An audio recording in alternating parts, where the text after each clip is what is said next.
What's up, y'all? Tammy here, the writer, bringing you the quirk behind the keyboard, and welcome to my channel. This is a new series where I compare the film with its TV or movie adaptation, and I let you know which one I think is better. Today I'm talking about The Supremes at Earl's All You Can Eat, written by Edward Kelsey Moore, published as his debut novel in 2013. The TV movie was released in August of this year, 2024. It was written by Marcellus and Tina Mabry, who also directed it, and it's streaming on Hulu. So just be aware there are going to be spoilers, so keep that in mind. I called myself giving a brief recap of the book, but that did not happen. So buckle up, Buttercup. Let's get started. And if you see me looking down, it's just because I'm looking at my notes.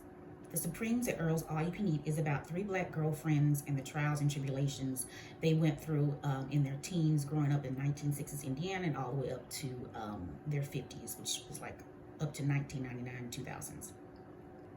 So the main characters are Odette. She is the honey badger of the group. She's short, stocky, she don't take no shit.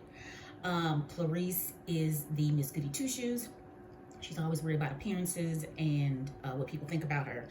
And Barbara Jean is the pretty girl from the wrong side of the tracks. Her mom's a stripper, and people look down on her because, you know, she's always wearing tacky clothes and they're poor. The book time hops to the 1950s and the 2000s. So when the book starts, adult Odette is waking up with a hot flash because she's going through menopause. She goes to the kitchen where she encounters her mom, who walks in, which is kind of weird because it's 4:45 in the morning, but that's neither here nor there. So her mom's telling her how she's having a good old time hanging out with Thelma and Big Earl. Big Earl is all you can eat, which is a problem for Big Earl because Odette's mom can see and talk to dead people. This conversation adds a supernatural element to the storyline because Thelma has been dead for 20 years and Odette's mom is dead for 6. So it seems like Odette has inherited her mom's sixth sense to see and talk to dead people. Another element of Odette's character that is discussed quite a bit in the book is her fearlessness. So she had a very interesting birth. She, as a fetus, she didn't want to come out. Her mother went and consulted the town witch, and the witch told her to go find a sycamore tree, climb up the sycamore tree, sing your favorite hymn, and the baby will come. So her mom did that, and Odette was born, and the old timers were saying because of this unusual birth, they considered a bad omen and that Odette would never know to be fearful. So that's how she, that's kind of what she grew up hearing. And so she was all, she thought of herself as a warrior, and she was always, doing outrageous stuff and talking crazy to people. So her fearlessness is talked about quite a bit in the book. Next, we meet Clarice and Richmond Baker. And as I said, Clarice is the Miss Goody Two Shoes, and her husband Richmond is like a handsome charmer who can't keep his roof in his pants. She considers him, she calls him a luminous peacock, and then she considers herself his drab partner, which annoyed me right off the bat. Clarice and Richmond were high school sweethearts, and Richmond was a pastor's son, of course, and a popular football player. Unfortunately, in his first year in pro football, he was injured. He was out of there. He couldn't play anymore. So then he parlayed his football experience into being a recruiter. So he's traveling around recruiting, football players to go to this university, and also being the worst husband in the history of Plainview, Indiana.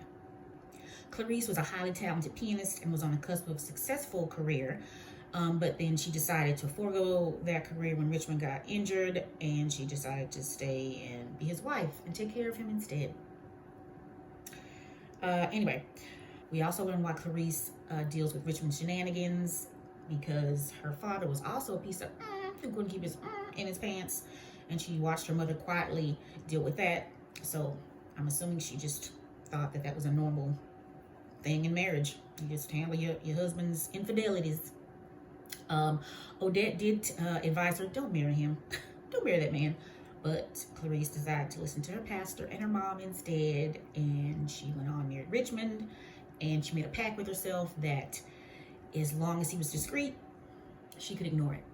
Spoiler alert, he is not. Last but not least, we've got Barbara Jean and her old ass husband Lester. And from the get-go, you see that Lester is much older than her. You don't really get the age gap until later on. He's got a ton of ailments. He's always sick. but he is close friends with her friends. I did not like Lester at all. I never did. The book makes us want to think he's a nice guy. I do not think that at all. I'm a Lester hater. I believe he's a groomer because later on, what we learn is that Lester, when the kids are like 18 and 19 years old, Lester is 42, taking them to dinner, driving around in his car, pursuing Barbara Jean, who is not even out of high school yet. And we'll say this later. They'll say this later, but when he proposed, she wasn't even out of high school yet. So yeah, the book is like, oh yeah, he's a nice guy. No, he's not. He's a groomer. And I don't care how he never tried anything with her. Or he was a nice guy. He didn't have anybody his age in that town that he could hang out with. Grooming behavior. He even used the typical grooming line like, oh, you're mature for your age. Okay, Lester. Okay, I see you. Okay, so going back to the story. Odette's mom was right. Big Earl did die. A quick backstory on Big Earl. He was a beloved member of the community. He owned Big Earl's Big Earl's all-you-could-eat diner, where everybody hung out. He was the one who actually named the girls Supremes. He was married to Thelma for a long period of time, and then she died, and then he married a fortune teller named Minnie, who nobody likes, especially Clarice. Here's a prime example why nobody likes Minnie. She nonchalantly walks into the diner the first time we see them all after church, eating at the diner at their table, and she just kind of nonchalantly mentions that Big Earl died the night before. And then everybody's freaking out. And it's like, why wouldn't you tell us that he had died? And she was like, well, I didn't want to bother everybody. And, well, he was going to be dead. And apparently he died while he was saying his prayers on his knees beside the bed. She left him there, dead, on his knees, beside the bed all night. And then she complained that he kept staring at her all night because she slept in the same bed. So that is why people don't like Minnie. At this point, we get some backstory on Barbara Jean. So apparently her mom was an alcoholic stripper who was always scheming for money and status. So while she was pregnant with Barbara Jean, she had 4 men thinking that they were the daddy and giving her money. And then I think somehow they figured, 2 of them figured out that she was playing them against each other, and everything went awry, and she ended up dying of cirrhosis at the age of 35. Barbara Jean and Lester are rich, and they live in one of the biggest houses, or I think the biggest house in Plainview. They had a son named Adam who died when he was like 8 or 9, and Barbara Jean just spends, after Lester toddles his old ass to bed, Barbara Jean spends her evenings in the library reading the Bible and drinking vodka. After Big Earl's funeral, everybody goes to Big Earl's house, for the repast. There's this big gaudy fountain in the front room that Odette's mom told her about when she came to visit.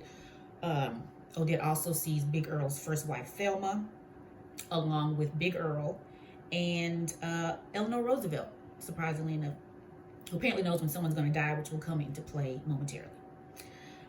So Lester mentions one of the fountain lights is on the fritz. And then shortly afterwards, 2 things happen simultaneously.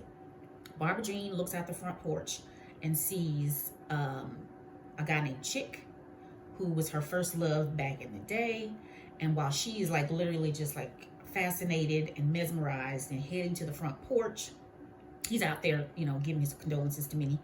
While that's happening, we hear a shout. Well, we don't hear a shout, but there's some commotion in the front room. Come to find out, Lester decided he was going to fix that faulty light. The statues fell on him. He fell into the fountain, and he dies. Clarice and Odette moved in with Barbara Jean for a couple of weeks to help her through the grieving process. And when Clarice finally goes back home, Richmond doesn't come back for 2 days. Here we get more backstory on the Supremes' friendship. So Clarice and Odette were friends first. And they became friends with Barbara Jean after her mother died. So Odette's mother made them take food to Barbara Jean after the funeral, and they met her creepy stepfather. They lied to get her out of the house because he was just, and they became friends, besties that summer. And Odette would go on double dates with Clarice in Richmond, and he would bring James, who would be Odette's future husband, who always fell asleep because he was in college as well as working at Lester's landscaping company. So that's how Odette and her husband James met. Present day, Odette's feeling worse, and she starts to see Eleanor Roosevelt all the time. So she goes to the doctor just to, get checked out, like what's going on with his menopause, and she was diagnosed with non-Hodgkin's lymphoma. There's also a side storyline with Clarice helping her really ungrateful cousin Veronica with her daughter's wedding, but it doesn't really affect the main story, so I'm not really gonna say much about it. So Barbara Jean starts volunteering to keep herself busy, but she still comes home and drinks till she passes out. And now she's been thinking a lot about Chick, her old love from back in the day, who also was white, just in case I forgot to mention that. Chick, whose real name is Ray, was the younger brother of the town racist who would chase black people down some old road in the back in his truck. So he and his brother didn't get along, and so Big Earl said he could come work for him and he could sleep in the storeroom in the back. So Odette's husband James, who is the only husband that I like, he is such a sweetheart and he loves him some Odette. He knows something is wrong and he confronts her, and she finally tells him what's going on. Because at this point she hadn't even told her husband that she had that she had cancer. He finally gets it out of her, and so she tells her friends, and then she starts treatment. So back in the day, Barbara Jean's stepfather disappears for a while, so she's been having an easier time of it.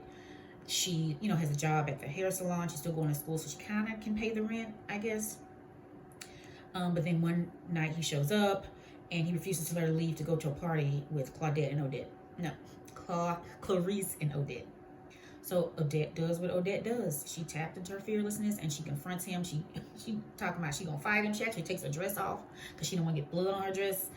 And she's like, look, Barbara Jean's come with us. I'm gonna fight you for her. And of course, like a coward, he backs down and they leave with Barbara Jean. Later that night, they're all at Big Earl's per usual. And so Odette talks to Big Earl and Thelma and about what's going on with Barbara Jean, and they offer her a place to stay. They offer her a room. They have a daughter who's, I guess, either at the house or went to college. So they offer her that room. And so she's finally able to get away from that creepy stepdad, and she moves in with Big Earl and Thelma. Back in the day, Barbara Jean and Chick, they bond over their shitty family members and all the scars on their body, and then they start a clandestine interracial romance. Present day, Chick visits Odette at her chemo infusion, and he and Barbara Jean see each other for the first time as adults. And also Barbara Jean and Clarice see Clarice's husband picking up some young thing at the hospital, and drive off with her. And of course Clarice doesn't say anything. And there's another small storyline about Clarice's mother periodically showing up at the local strip club and yelling scriptures with a megaphone, and Clarice has to go pick her up. But other than that, not a huge storyline. Young Barbara Jean and Chick are having their secret romance, and at the same time, she's also hanging out with Lester, but always in a group setting. So it's never like one-on-one. So it's always her, and her friends going out, like I said, to dinners, taking drives. And this is where we learn that he's 42 and he's hanging out with high school students. Barbara Jean buys Chick a watch for his birthday, and she goes into the storeroom to give it to him, and she sees that he's all beat up and battered from a run with his racist brother, and so she comforts him, and they end up having sex. After seeing a random sweet moment between Odette and James, I don't know what happened. Clarice finally got a backbone, and she gets a suitcase and she leaves Richmond, and she ends up renting out Odette's old family house across town. So back in the day, Lester proposes to Barbara Jean on April Fool's, which I find very fitting. So even though Clarice had told her, like, oh, Lester's into you, she didn't really believe it, so she's kind of surprised. But she's still thinking about Chick, even though she knows, it's an interracial relationship. It's the 60s. It's going to be damn near impossible for them to, be together. But Lester says he'll be out of town for like a week and a half, and when he comes back, he hopes that she'll have an answer for him. Barbara Jean tells her girlfriends about the proposal, and Clarice opens her big mouth and tells her cousin Veronica. Veronica ends up telling everybody, and then everybody ends up finding out about the proposal, including Chick. They argue. Chick, with his poor naive little self, is like, we can be together. And Barbara Jean is telling him no. You know, at that point, Martin Luther King Jr. had just been assassinated, and she's like, everybody's up in arms. It wouldn't work out. And then, of course, she still, you know, she still has this internal turmoil. It's like she don't want any people to look down on her, and she feels like that would happen if they had an interracial relationship. So she's like, even though she loves him, she's going to marry Lester. In present day, Clarice is finally living her best life, and without her to do everything at the house for him, Richmond is going through it. Good. Barbara Jean's drinking is getting worse, and Odette and Clarice convince her to go to AA. Back in the day, Barbara Jean learns she's pregnant, of course, and decides that she can't marry Lester. So she decides, I'm going to be with my man. So she goes to see him. She discovers, she goes to the storeroom. He's gone. So she makes the dumbest decision I've ever heard of. She goes to his racist brother's house to go look for him. Her racist brother finds her, and he tries to attack her, and she ends up escaping and ends up on the side of the road. And then guess who rescues her on the side of the road? Creepy ass, old ass Lester. She tells him she's pregnant. He tells her he don't care, and that he'll take care of her and the baby. And 3 months later, they get married a day after she graduates from high school. 9 years later, the Supremes are all hanging out at Barbara Jean's house when Odette's husband, James, who's now a cop, arrives to let them know that Barbara Jean's son, Adam, is dead. So he was found along the side of the road out in the back where it's notorious for Chick's racist brother to run black people down. And so even with the muddy tracks leading into the neighborhood and blood on his truck, the racist brother is not arrested. Not surprising. So in present day, Odette's health is getting worse, and Barbara Jean is in AA. She's still drinking even though she's in AA. Her sponsor confronts her about it, and then she tells him this story, I guess, which is one of the reasons she feels like why she's still drinking. So the day after, after Adam's funeral, Barbara Jean finds Chick. He was surprisingly, he didn't realize that Adam was his son. He asks, like, what can I do? What can I do? And she tells him, get rid of your brother. The next day, the racist brother is found dead, and that's the first night that Barbara Jean gets drunk. Present day, Richmond's cheating ass visits Clarice on her birthday, and he's trying to get in her good graces, and it kind of works to a degree. They have sex, and I was like, And then the next day, she kicks him out, and I was like, okay, go Clarice. Odette passes out at a wedding and ends up in ICU in a coma, and it's obvious that she's dying. Her friends and her family gather to say their goodbyes. She's also visited by the dead. Her mother, Lester's there, her father's there, Big Earl, his wife Thelma, and of course Eleanor Roosevelt. By sheer force of will, Odette forces herself out of this coma so she can give everybody their final instructions. She has James go home, to get cleaned up. She convinces Barbara Jean to go talk to Chick, and then she has Richmond sneak her out of the hospital. When Barbara Jean goes to talk to Chick, he reveals that he didn't kill his racist brother. He said he went there, his brother was already dead. He assumes it was either the racist brother's girlfriend's dad because he was beating on a girl, or that his brother ended up killing himself. So Barbara Jean feels like a weight's been lifted off her shoulders, and she confesses that she's always been in love with him. Odette has Richmond take her to the sycamore tree where she was born so she can die underneath it, like a full circle moment. But as usual, Richmond can't do nothing right. He takes her to the wrong tree. They laugh about it a little bit, and then she doesn't die. So then he just takes her back to the hospital. 3 weeks later, Odette's still alive. I guess it was a miracle. Everybody's back at the usual table at Big Earl's after church. And the last scene in this book is pure chaos, to be perfectly honest. Everybody at the diner watches Manny jump off the roof. Among the craziness, Odette takes a walk and talks to her mom and Eleanor Roosevelt one more time, and then she walks back into Big Earl's and takes her place at the table with all of her friends, including Chick, who is now part of the friend group. Now, let's talk about the movie. The casting was interesting to me. Odette was played by Aunjanue Ellis-Taylor, and Clarice was played by Aduba. Before I watched it, I assumed Uzo was going to be playing Odette because she's more aligned with how the character is described in the book. She is described as big in the chest, thick around the waist, and wide across the hips. Interesting face with narrow eyes, jowly cheeks, broad forehead, big but perfect teeth. I don't know. That just seemed Uzo to me. But despite that, I really loved Uzo's portrayal of Clarice in the movie. She had a much stronger backbone than she did in the book. Sanaa Lathan as the adult Barberjean worked for me. And I didn't even realize that Tati Gabrielle was the young Barberjean until like almost the middle of the movie. And I didn't really like the way she played her. They gave her, you know, this might just be the writing, honestly, but they made her like more innocent and kind of naive, and she was given this like breathy, high-pitched voice that I just did not care for at all. How y'all doing? Richmond's casting was off to me. In the book, they described him as like this pretty boy, charmer, and while the actor who played him, Russell Hornsby, is handsome, it wasn't, he's not a pretty boy to me.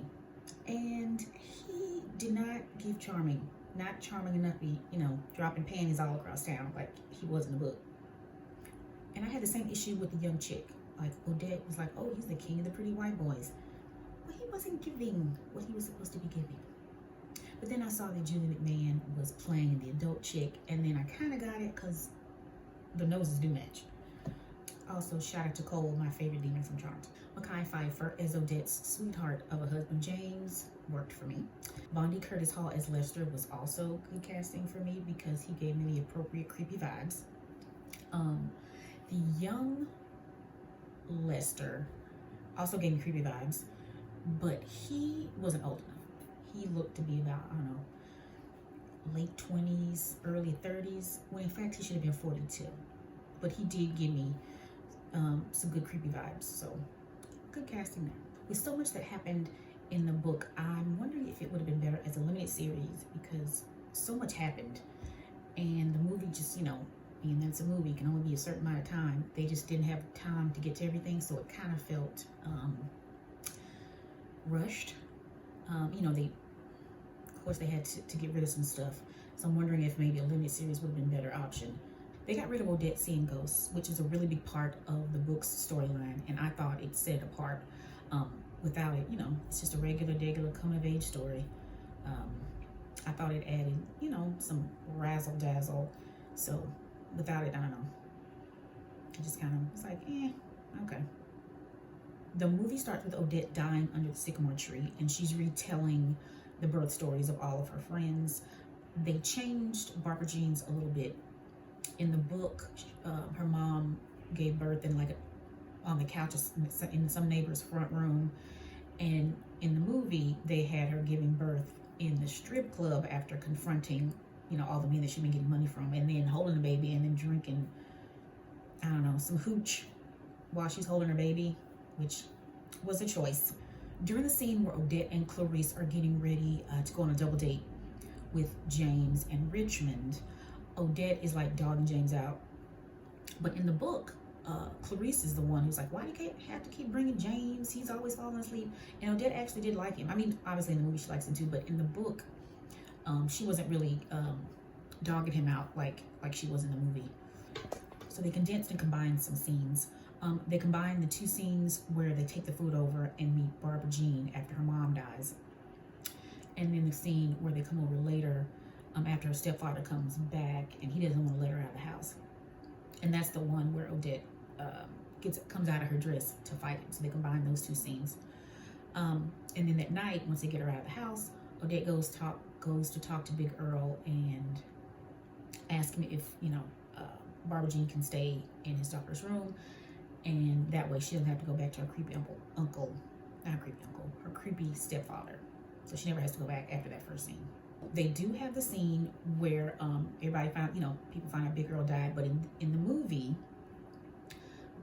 all the Supremes are there in the room along with little Earl, his son, and they're actually standing there talking to Minnie while dead Big Earl is literally on his knees on the side of the bed. So that was a big change for the book as well. At Big Earl's repast where Lester dies, that was very anticlimactic.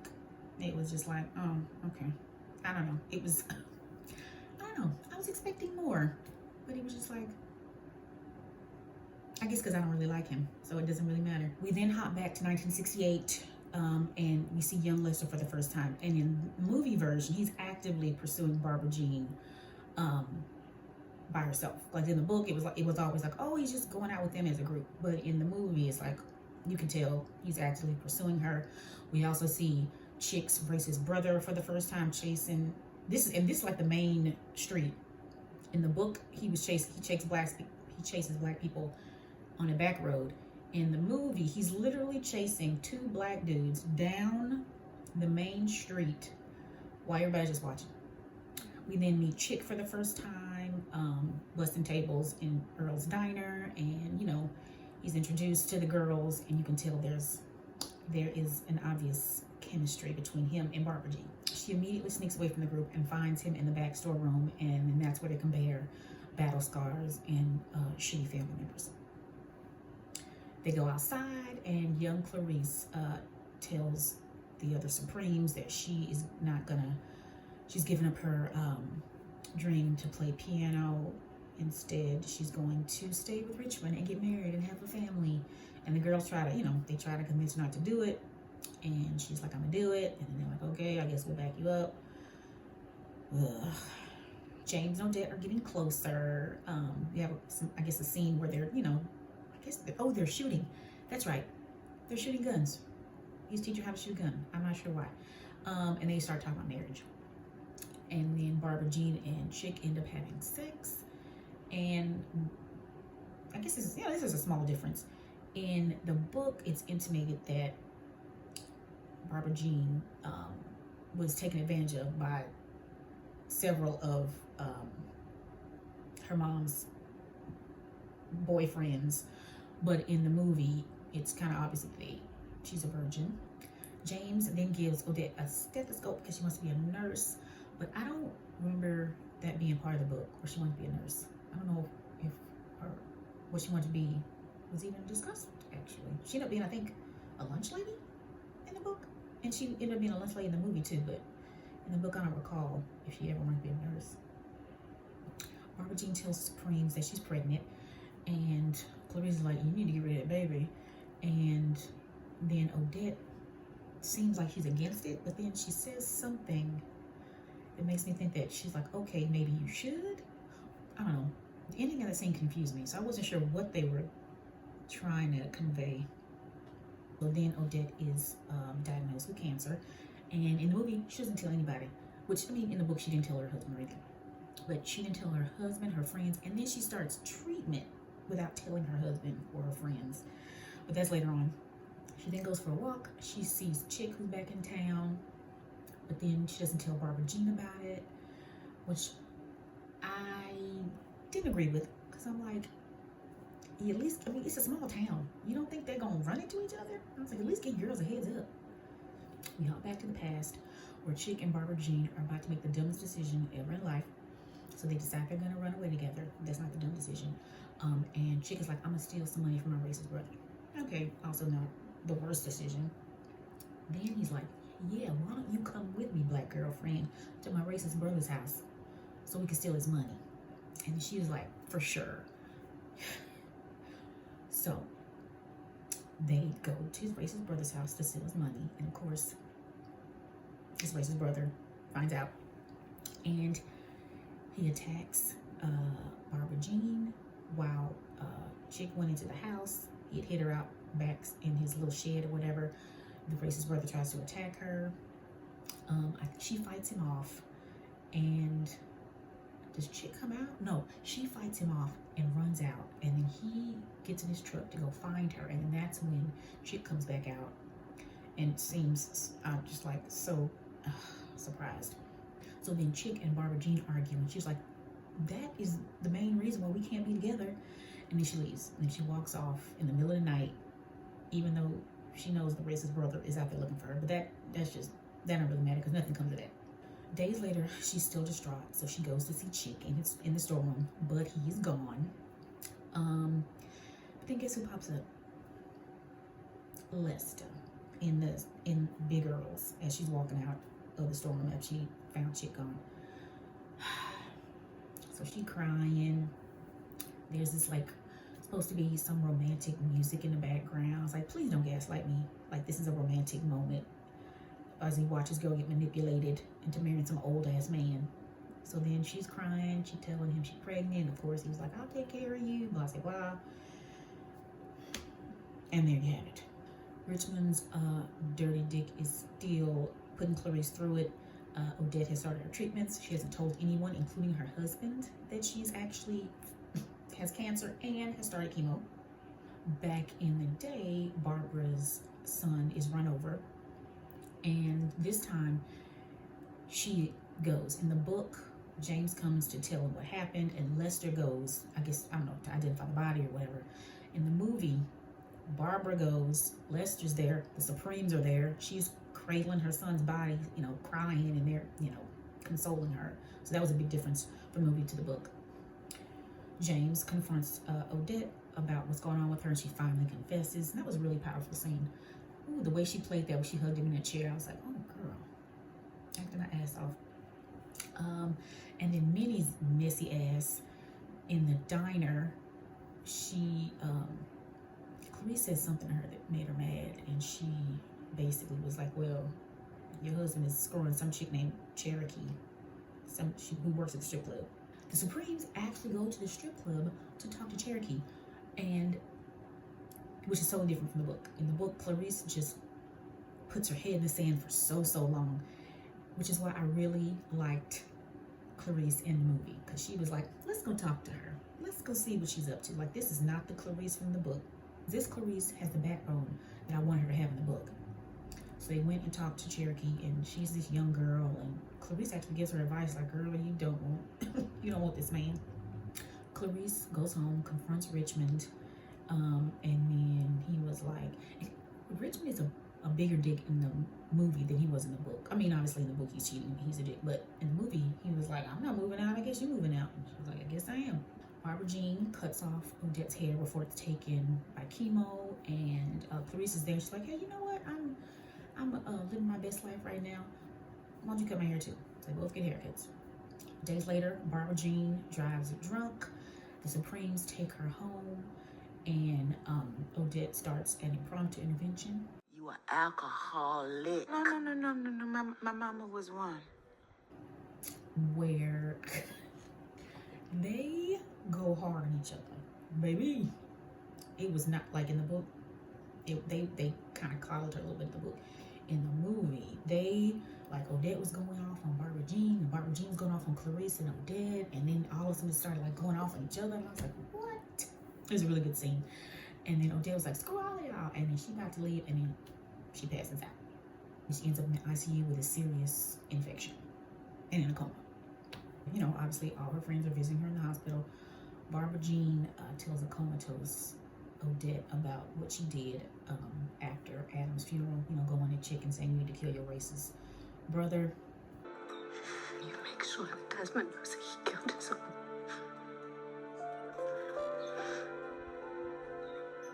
And then you kill him. Odette comes out of the coma. She tells Clarice, take James home, get him cleaned up. She then tells Barbara Jean she needs to go talk to Chick, which was infuriating because it's almost the end of the movie, and this is the first time that Barbara Jean and Chick have actually seen or talked to each other at all. So once again, this should have been a TV series because there's so much going on, and to me, their first interaction shouldn't have been almost at the end of the movie. Richmond sneaks Odette out of the hospital, takes her to the sycamore tree where she was born, but of course, as we know, he took her to the wrong tree.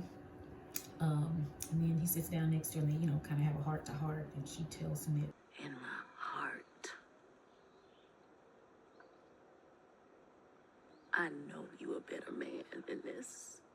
I disagree, because up to that point, we've just been seeing him act like an asshole. We haven't really seen him, besides doing something for her birthday. We haven't really seen him. Oh wait, that happened in the book. That even happened in the movie. So scratch that. Barbara Jean and Chick finally talk, and he reveals that he did not kill his brother. His girlfriend killed him because she got tired of him beating on her. So Richmond goes to see Clarice, and he has set up a concert for her as a way of an apology or some type of start of retribution. Not retribution. Reparations? No, that's the wrong word. But anyway, I guess he's trying to be a good guy.